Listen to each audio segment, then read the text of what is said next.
یہاں ایک بات عرض کرتا چلوں، صدقہ دو طرح کا ہوتا ہے نا، جب ترغیب دلانا مقصود ہو تو اعلانیہ صدقہ بھی جائز ہے۔ اللہ کے حبیب صلی اللہ علیہ وسلم نے ترغیب دلائی، ورنہ خفیہ صدقہ زیادہ افضل ہے، دائیں سے دو بھائی کو خبر نہ۔ اور اگر اس پہلو پہ حضرت سیدنا صدیق اکبر کی زندگی کو دیکھو تو یار خدا کی راہ میں خرچ کرتے ہیں، خدمت گزار ہیں، اللہ کے علاوہ کسی تیسرے بندے کو پتہ نہیں چلتا۔ لیکن جہاں اعلانیہ حکم ارشاد فرمایا نا ترغیب دلانے کے لیے، تو وہاں کیفیت کیا تھی کہ گھر بار کا مال قدموں میں ڈھیر دیا، اور جہاں خفیہ دینے کی کیفیت تھی، بات سنا کے بعد آگے بڑھاتا ہوں، سیدنا حضرت عمر رضی اللہ تعالیٰ عنہ فرماتے ہیں کہ میں سیدنا صدیق اکبر کی خدمت میں حاضر ہوا تو وہاں ایک رجسٹر پڑا تھا، اور اس میں کچھ نام تھے بیوہ، یتامہ، مساکین کے، اور 7 معاونین کے نام لکھے تھے۔ کہتے ایک جگہ بیوہ کا نام لکھا تھا تو میں نے ساتھ اپنا نام لکھ دیا، لیکن اس کے ساتھ معاون کا نام نہیں تھا تو میں نے اپنا لکھ دیا کہ اس کی خدمت میرے کندھوں پہ۔ فرماتے اگلے دن میں یا تو میں نے کہا بہن میں حاضر، تو آواز آئی جزاک اللہ، آنے والا آتا ہے اور وہ میرے گھر کے سارے کام کرتے چلا جاتا ہے، جھاڑو بھی دیتا ہے اور مشکیزیں بھی بھرتا ہے، اور وہ یعنی کہ اس نے کہا سارے کام وہ کر کے چلے جاتے ہیں۔ کہا کون ہے؟ کہا میں نہیں جانتی۔ وہ آتے ہیں اور میں پردے میں ہو جاتی ہوں اور وہ میرے سارے کام کر کے چلے جاتے ہیں۔ حضرت عمر فرماتے میں دوسرے دن تھوڑا سا جلدی چلا گیا کہ چلو میں اس سے پہلے چلا جاؤں۔ فرماتے جب میں گیا تو میں نے کہا بہن حاضر، کہا آنے والا اپنی ڈیوٹی پوری ذمہ داری سے سر انجام دیتا ہے، برتن بھی دھوتا ہے، گھر کی جو ہے نا جھاڑو بھی دیتا ہے، مشکیزیں بھی بھرتا ہے۔ حضرت عمر فرماتے دل میں شوق پیدا ہوا اس کی زیارت تو کروں۔ آپ فرماتے میں اگلے دن اور جلدی چلا گیا اور ایسے زاویے میں کھڑا ہو گیا جہاں سے آنے والے کا چہرہ مجھے آسانی سے دکھائی دے۔ فرماتے آنے والا آیا، میں نے آواز دی کون ہو؟ تو آواز آتی ہے امیر المومنین۔ حضرت عمر فرماتے میں آگے بڑھا اور میں نے کیا دیکھا کہ حضرت ابو بکر کے پاؤں میں جوتے بھی نہیں ہیں۔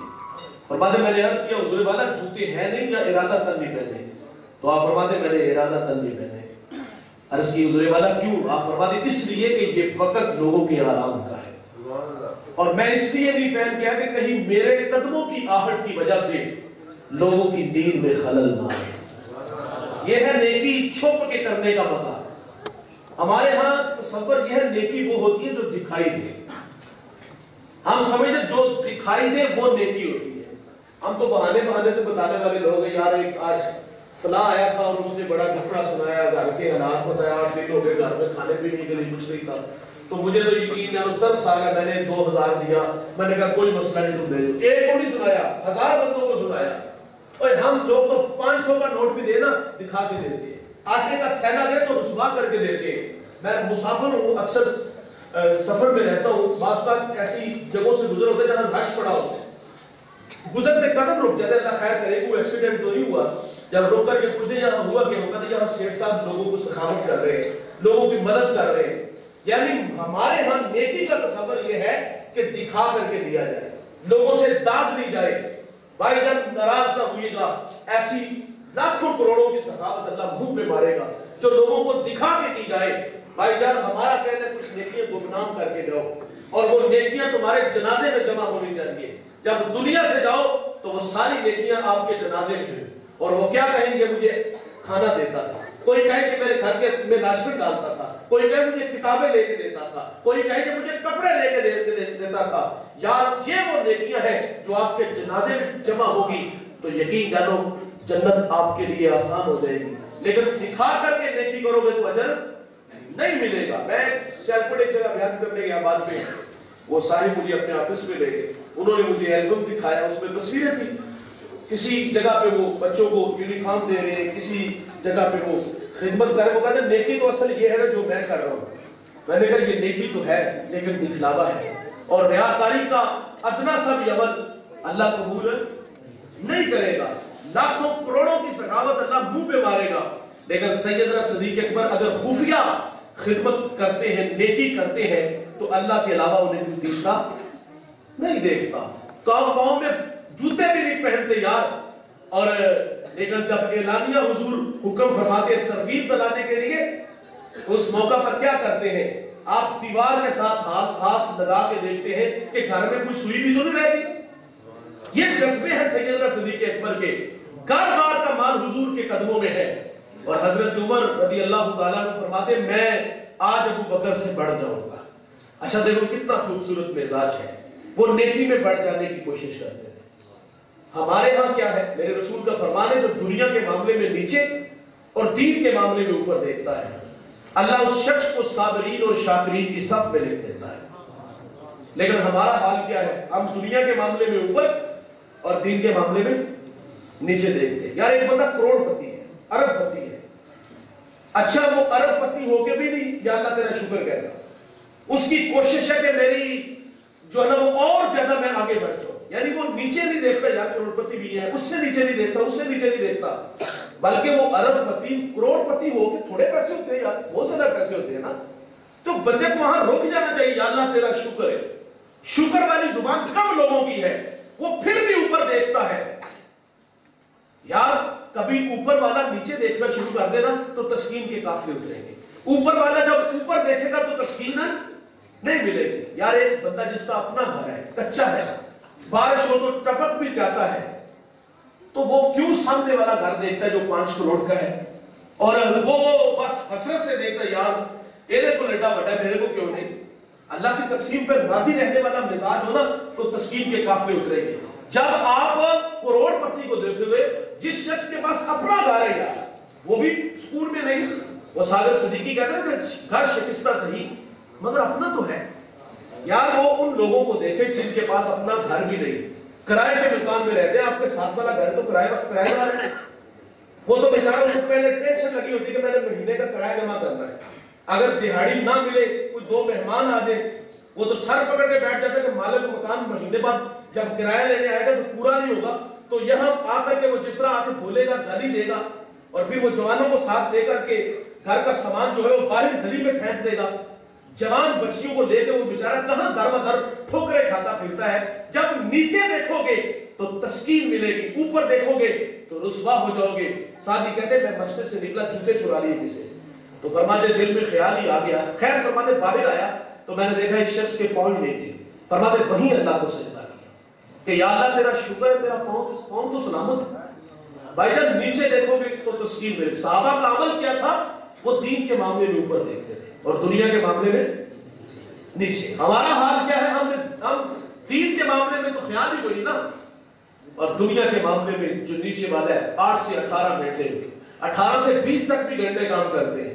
گلی محلے کے لوگ مثالیں دیتے ہیں یار یہ بڑا محنتی ہے, 2 گھنٹے نیند لیتا پھر دوڑ لگا دیتا ہے.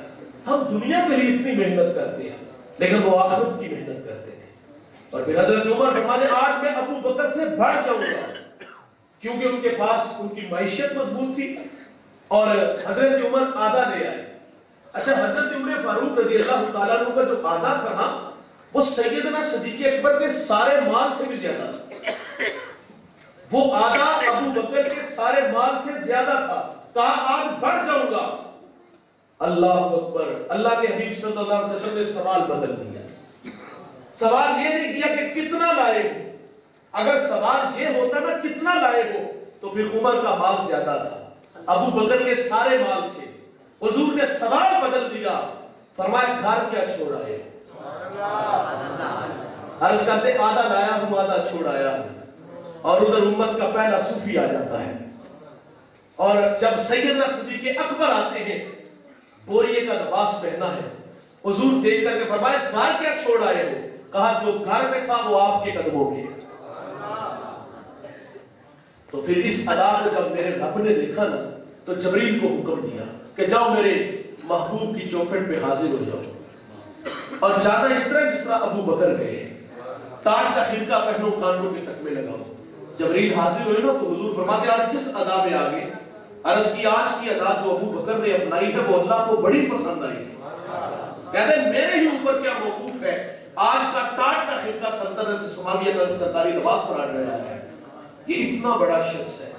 اللہ اکبر. پھر جبریل نے پیغام دیا یار کہ اللہ ابو بکر کو سلام کہہ رہا ہے, اور فرمایا عرض کیا کہ حضور سے عرض کیا کہ ابو بکر کو کہو کہ اپنے رب سے راضی ہوں.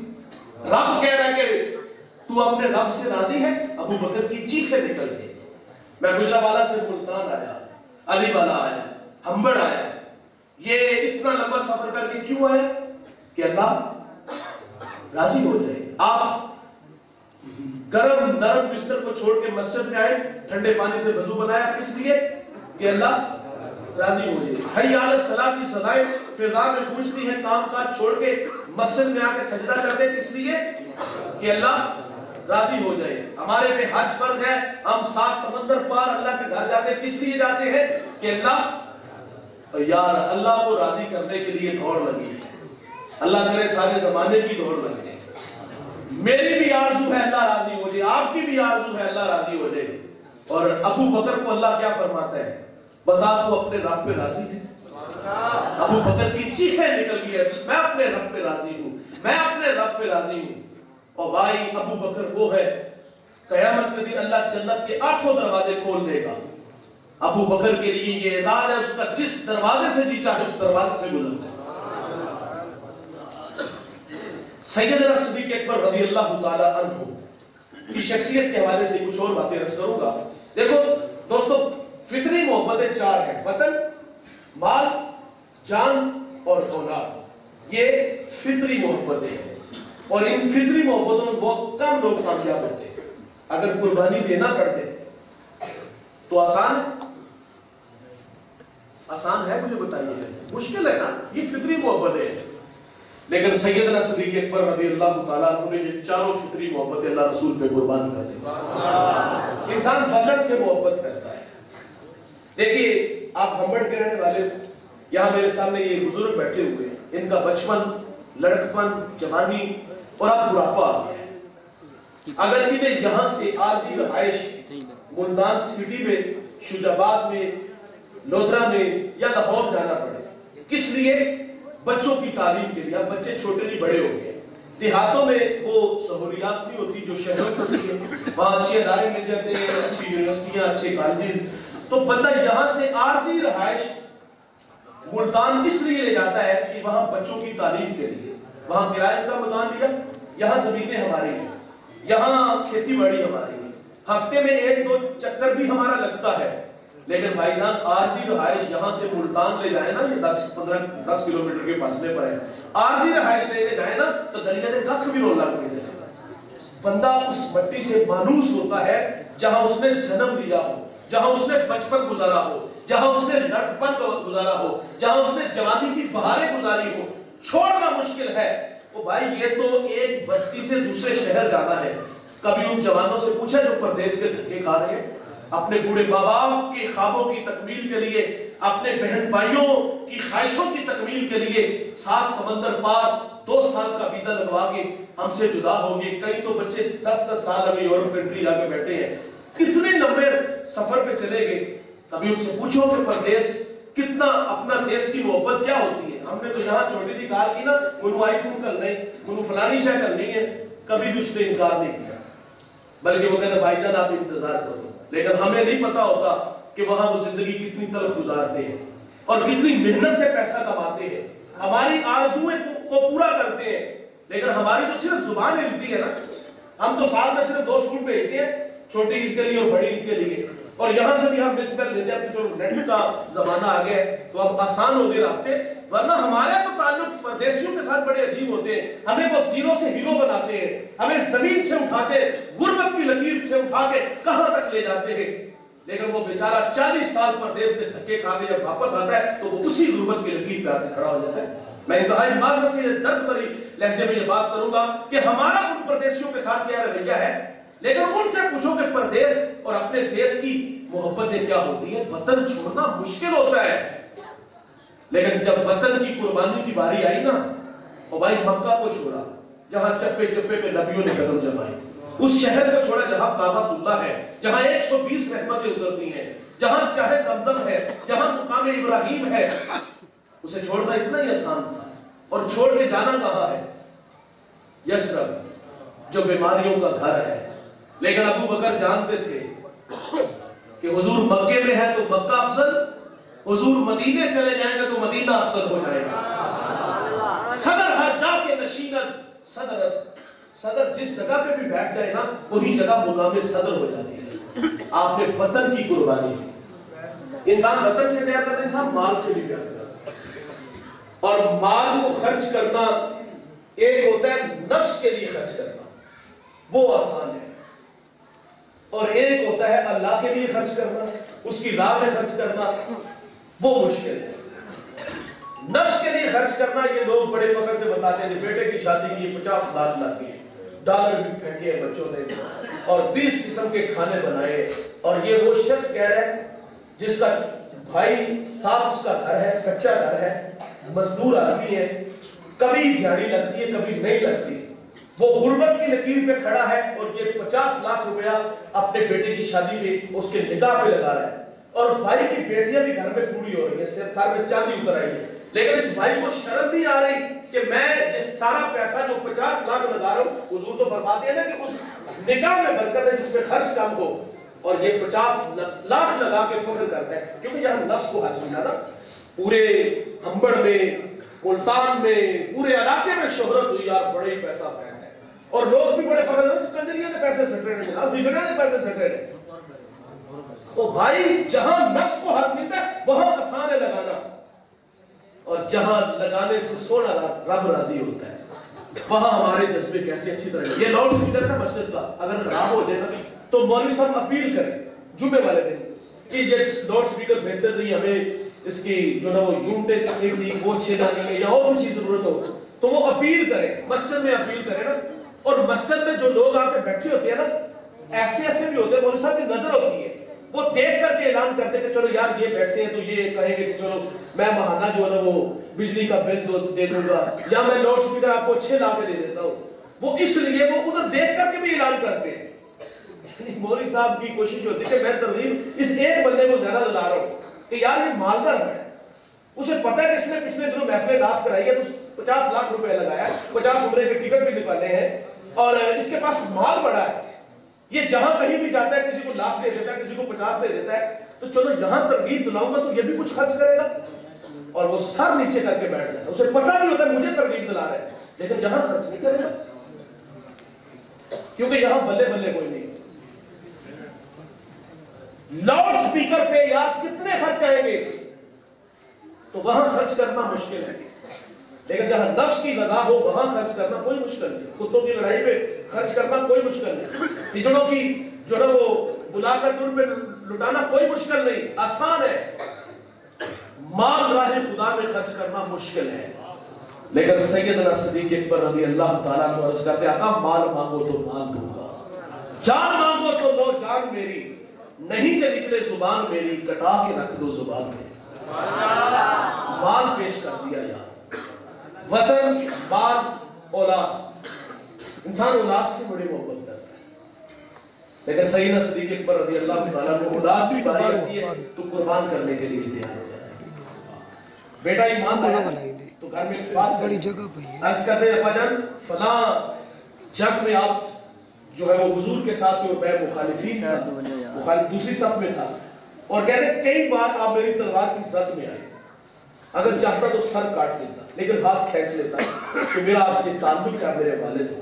سیدنا صدیق اکبر سر پہ ہاتھ نہیں رکھتے، تو کلمات شکریہ کے ادا نہیں کرتے، بلکہ کیا فرماتے ہیں بیٹا تو کافر جو تھا، کاش کہ ایک مرتبہ ابو بکر کی تلوار کی زد میں آتا، بیٹا سمجھ کے نہیں گستاخ سمجھ کے سر پر سے جدا کر دیتا۔ اولاد کی باری آئی تو وہ بھی قربان کرنے کے لیے، اور انسان جان سے پیار کرتا ہے۔ اگر میں یہاں کہوں کہ کسی کو جان پیاری ہے یا نہیں پیاری، کس کا مرنے کو جی چاہتا ہے تو کوئی بندہ ہاتھ نہیں کھڑا کرے، مرنے کو جی نہیں چاہتا، لیکن جب جان کی باری آتی ہے تو عرض کرتے ہیں ایک جان کیا ہے، اگر ہو کروڑوں تیرے نام پہ سب کو بارہ کرو گے، یہ بڑا مشکل کام ہے، ہجرت کی رات ہے یار۔ سیدنا صدیق اکبر نے بیٹی کو کہا تو کھانا بنا کے تازہ ہمارے پاس لے کے آ گئے، بیٹے کو کہا کہ بیٹا تمہیں سارا دن جو ہے وہ مشرکین کی جو ہے نا وہ نقل و حرکت پہ نظر رکھنی ہے، غلام کو کہا کہ تمہیں بکریاں چرانی ہے، صبح رات کو جو ہے وہ غار کے قریب لے آتا اور میں خود بکری کا دودھ دھو کے اپنے رسول کو پلایا کروں گا، اور گھر سے نکلتے ہیں یار سیدنا صدیق اکبر، اور یہ سفر پیدل تھا، اور ایک شخص کو باقاعدہ آپ نے پیسے دے کے ساتھ شامل کیا کہ وہ 3 اونٹنیاں لے کر کے پہاڑ کی دوسری سمت آئے گا تیسرے دن، 3 دن بعد غار ثور میں 3 دن حضور رہے، اور 3 دن جو سفر جو حضور صلی اللہ علیہ وسلم کے ساتھ وقت گزرا، جب گھر سے نکلے رات کو نکلے تو میرے کریم آقا صلی اللہ علیہ وسلم کے جو نا وہ پاؤں پہ زخم آ گیا نا، خون نکلا. ابو بکر نے دیکھا، عرض کی حضور آپ میرے کندھوں پہ سوار ہو جائیں. جن لوگوں نے غار ثور کی زیارت کی ہے، وہاں جانا نصیب ہوا ہے، ان سے پوچھو وہ کتنا کٹھن سفر ہے. وہ 5413 فٹ کی بلندی میں بڑا اونچا ہے. غار ثور پہ پہنچنا بھی مشکل ہے، لیکن وہاں تو سیڑھیوں انہوں نے بنا دی ہے، آسان ہے پہنچنا.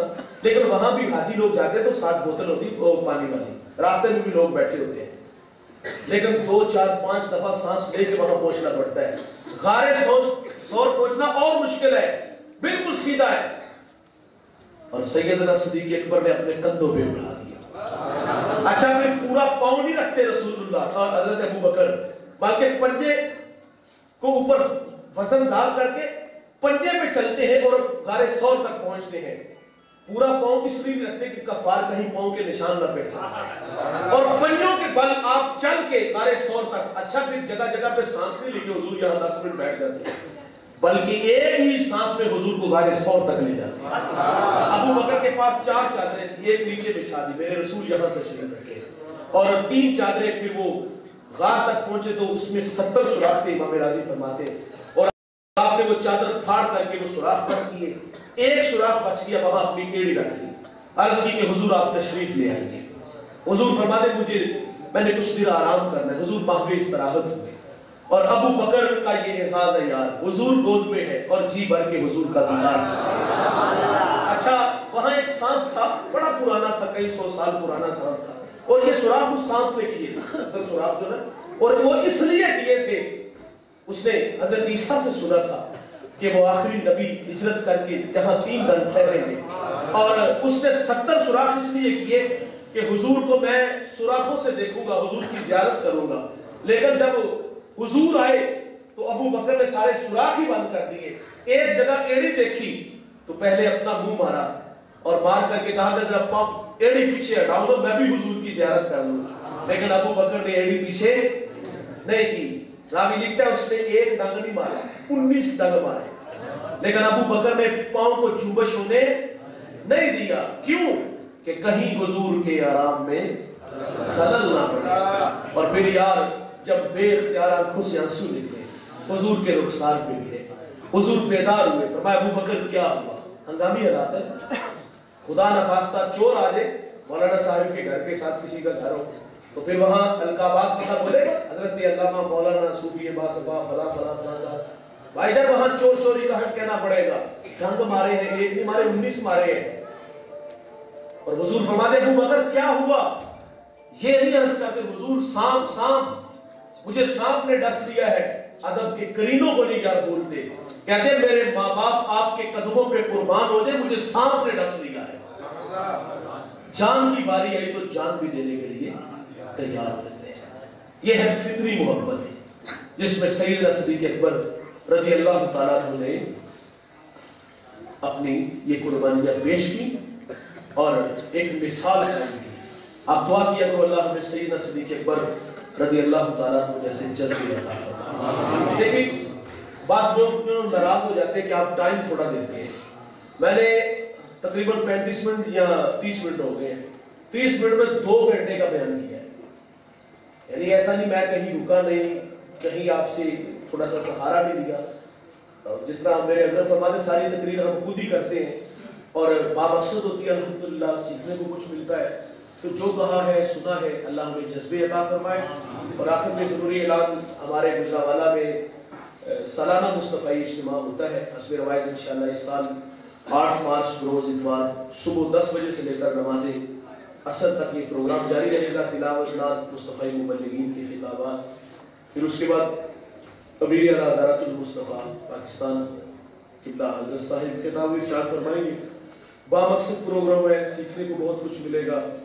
مجھے یہاں تک آپ لوگوں کا پیار کھینچ کے لایا ہے اور انشاءاللہ یہ محبت آپ کو بھی وہاں لے آئے گی انشاءاللہ. تو ہماری آنکھیں آپ کے لیے فرشیرا رہے گی. آپ دوستوں سے گزارش ہے کہ ہمارے عزیز دوست علی والا سے حضرت علامہ مولانا قاری عبدالوحید صاحب آپ سے رابطہ فرما لیں تو انشاءاللہ ان کی قیادت پہ یہاں سے قافلہ چلے گا. اللہ تعالیٰ ہم سب کو جزائے خیر عطا فرمائے۔